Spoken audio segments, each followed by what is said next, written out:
दोस्तों, आज की हॉरर स्टोरी सुनाने से पहले मैं आपको एक इंटरेस्टिंग से स्टार्ट बताना चाहता हूँ। हमारी कहानियाँ देखने वाले 80% लोग ऐसे हैं जो हमारी वीडियोस एंजॉय तो करते हैं, लेकिन उन्होंने अभी तक हमारा चैनल सब्सक्राइब नहीं किया। अगर आप उन 80% लोगों में से हैं तो बस आपको एक छोटा सा काम करना है। वीडियोस के नीचे आपको एक सब्सक्राइब बटन दिख रहा होगा, बस बस उस पर क्लिक करना है और लगे हाथ बेल आइकन को भी प्रेस कर देना, ताकि हमारी लेटेस्ट वीडियो अपलोड होते ही सबसे पहले नोटिफिकेशन आपके पास पहुंचे। आज की कहानी का नाम है अनसुनी दीवारें। स्थान है कहानी का उत्तराखंड के पहाड़ों के बीच बसा एक पुराना गांव, जिस गांव का नाम है पतला गांव। सालों से वीरान पड़ा पुराना पाठशाला भवन अब एक लाइब्रेरी बनने जा रहा था। गांव के कुछ नौजवानों ने मिलकर तय किया कि उस जगह को फिर से जिंदा किया जाए, पर गांव के बुजुर्गों ने चेतावनी दी। उस इमारत की दीवारें बोलती हैं, पर कोई नहीं सुन पाता, क्योंकि कोई जिंदा नहीं रह पाता। पर आज की पीढ़ी ने हंसकर बात टाल दी। रुचि दिल्ली से आई एक रिसर्च जो पुरानी पहाड़ी पुराने स्कूलों पर स्टडी कर रही थी। नीरज गांव का युवा नेता था। लाइब्रेरी खोलने का विचार उसी का था। दादी अम्मा गांव की सबसे बड़ी बूढ़ी औरत थी, जिनके पास इस भवन की भयानक कहानी थी। रुचि गांव के पास पहुंची और नीरज के साथ उस भवन को देखने गई। छत टूटी हुई थी, दीवारों में काई जमी थी, मगर अंदर एक अजीब सी ठंडक थी, जैसे वहां वक्त रुक गया हो।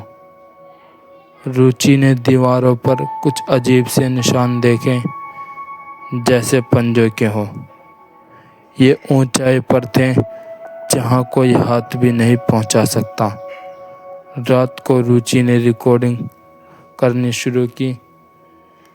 कमरे में सन्नाटा था, पर सुबह जब वो सुनी तो एक धीमी सी आवाज आई। आवाज में रिकॉर्डिंग हुआ, क्यों लौट आई हो तुम यहाँ? रुचि ने गांव की दादी अम्मा से मिलकर सवाल किए। उन्होंने बताया, सालों पहले इस पाठशाला में एक मास्टर जी आए थे। उन मास्टर जी का नाम हरिदत्त जी था। बहुत सीधे थे, पर उनकी बीवी एक तांत्रिक साधिका थी। मायरा लोग कहते थे वो रात को कमरे में किसी से बात करती थी, मगर कमरे में कोई नहीं होता था। एक दिन बच्चे गायब होने लगे, कोई नहीं जानता कहाँ गए। मास्टर जी भी अचानक गायब हो गए और एक रात पूरी इमारत जल गई बिना आग लगे। रुचि ने रात को अकेले रिकॉर्डिंग की कोशिश की। उसने कैमरा चालू किया, टॉर्च लेकर पुरानी क्लास में गई। दीवार पर अब कुछ लिखा हुआ था, हम यहाँ हैं। और तभी कमरे के सभी खिड़कियां एक साथ बंद हो गई। टॉर्च बंद, अंधेरा सा छा गया। कैमरे में अचानक एक परछाई दिखी। एक औरत की थी, बाल खुले थे, आंखें लाल। तुमने सुन लिया, अब तुम भी यहीं रहोगी। नीरज अगली सुबह रुचि को खोजने गया, पर इमारत खाली थी। सिर्फ उसका कैमरा पड़ा हुआ था। जब कैमरा चलाया गया, उसमें नीरज ने देखा, उसमें आखिरी फुटेज बची हुई थी, वो भी रुचि की थी।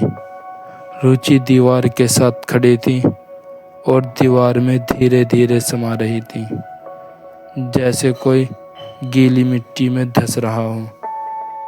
और फिर कैमरा बंद हो गया। उस दिन के बाद दीवार पर एक नया निशान उभरा, एक और पंजा। अब पाठशाला नहीं, वो इमारत एक शापित लाइब्रेरी है, जहाँ हर दीवार एक कहानी बयां करती है, मगर सुनने वाला बाकी नहीं रहता।